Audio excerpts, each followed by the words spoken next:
Welcome to ABC campus. आज हम पिफा की विंटर 2021 की अटैम्प्ट से एक पास्ट एग्जाम का क्वेश्चन डिस्कस कर रहे हैं जो कि IFRS 15 के टॉपिक से रिलेट करता है। क्वेश्चन ये है कि car world sells new cars on deferred payment basis. Deferred payment basis का मतलब है कि वो कस्टमर को ये अलाउ करते हैं कि वो डिले करके पेमेंट कर दें, फॉरन पेमेंट ना करें।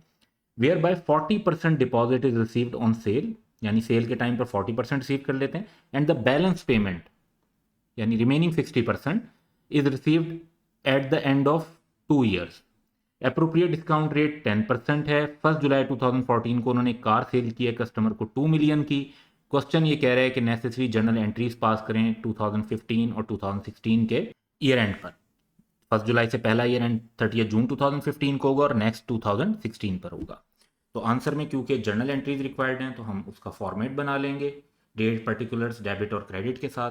अब 1 जुलाई 2014 को जब आपने सेल की तो वो सेल की अमाउंट तो 2 मिलियन दी हुई है कि कस्टमर को आपने कस्टमर से जो पैसे लेने हैं वो 2 मिलियन लेने हैं।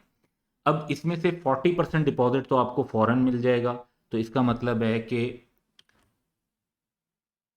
800,000 कैसे आया? 2 मिलियन का 40%, ये कैश आपको रिसीव हुआ, इसको आप डेबिट कर देंगे। अब जो बाकी आपको 60% अमाउंट मिलनी है वो अभी नहीं मिलनी, वो आफ्टर 2 years मिलनी है। तो जो अमाउंट आफ्टर 2 years मिलनी है उसमें IFRS 15 के मुताबिक सिग्निफिकेंट फाइनेंसिंग कंपोनेंट है, तो उसे आपको प्रेजेंट वैल्यू पे रिकॉर्ड करना होगा। इसके लिए हम एक वर्किंग करते हैं। रेवेन्यू जो रिकॉर्ड होता है उसमें कैश जो फॉरन मिल रहा है उस पर रिकॉर्ड हम करेंगे 40%, 800,000। जो रिसीवेबल है वो 2 मिलियन का 60% और फिर उसकी प्रेजेंट वैल्यू लेंगे। ये 10% का रेट है, 2 साल का टाइम है। इस हिसाब से हमने ये देखेंगे प्रेजेंट वैल्यू का फैक्टर लगाया कि 1.10 इंटरेस्ट का और -2 उसकी पावर ली ताकि प्रेजेंट वैल्यू आ जाए। तो वो 991736 बनता है। टोटल हमारे पास बनता है 1791736। तो हमारा जो रिसीवेबल रिकॉर्ड होना चाहिए वो 991736 का रिकॉर्ड होना चाहिए और रेवेन्यू जो रिकॉर्ड होना चाहिए वो 1791736 का रिकॉर्ड होना चाहिए। अकॉर्डिंगली हम रिसीवेबल को डेबिट कर देंगे और टोटल अमाउंट से रेवेन्यू क्रेडिट हो जाएगा। इसके बाद 30 जून 2015 जब हमारा फर्स्ट ईयर एंड आएगा तो हमें रिसीवेबल, क्योंकि हमने प्रेजेंट वैल्यू पर रिकॉर्ड किया हुआ है तो इस पर हम इंटरेस्ट इनकम रिकॉर्ड करेंगे। तो रिसीवेबल की हमने यही वाली अमाउंट ली और उस पर 10% इंटरेस्ट लिया 99173। इंटरेस्ट की वजह से रिसीवेबल बढ़ गया और इंटरेस्ट इनकम या फाइनेंस इनकम को हम क्रेडिट कर देंगे।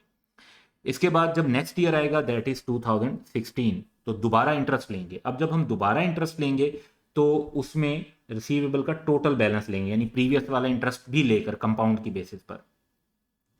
तो इंटरेस्ट आएगा 109,091। रिसीवेबल वंस अगेन डेबिट होगा और फाइनेंस इनकम या इंटरेस्ट इनकम क्रेडिट हो जाएगी। अब ये टाइम आएगा जब हमें कस्टमर से पैसे मिलने हैं और वो पैसे कितने मिलने हैं? वो मिलने हैं 1.2 मिलियन, क्योंकि 2 मिलियन का 60%। तो अब हमारा कैश डेबिट हो जाएगा और रिसीवेबल क्रेडिट हो जाएगा। अब यहाँ पर आप एक इंटरेस्टिंग फैक्ट और देखें कि रिसीवेबल को हमने 3 बार में डेबिट किया, पहले इनिशियली, फिर 1 साल के इंटरेस्ट के लिए, फिर उससे नेक्स्ट ईयर के इंटरेस्ट के लिए। अगर आप इन तीनों अमाउंट का टोटल करेंगे तो वो 1.2 मिलियन ही बनता है जो अल्टीमेटली हमें उससे पैसे मिलने हैं, क्योंकि 1.2 मिलियन की ही ये प्रेजेंट वैल्यू थी। प्रेजेंट वैल्यू और एक्चुअल कैश फ्लो में डिफरेंस सिर्फ इंटरेस्ट का होता है। That's all for today. Have a good day.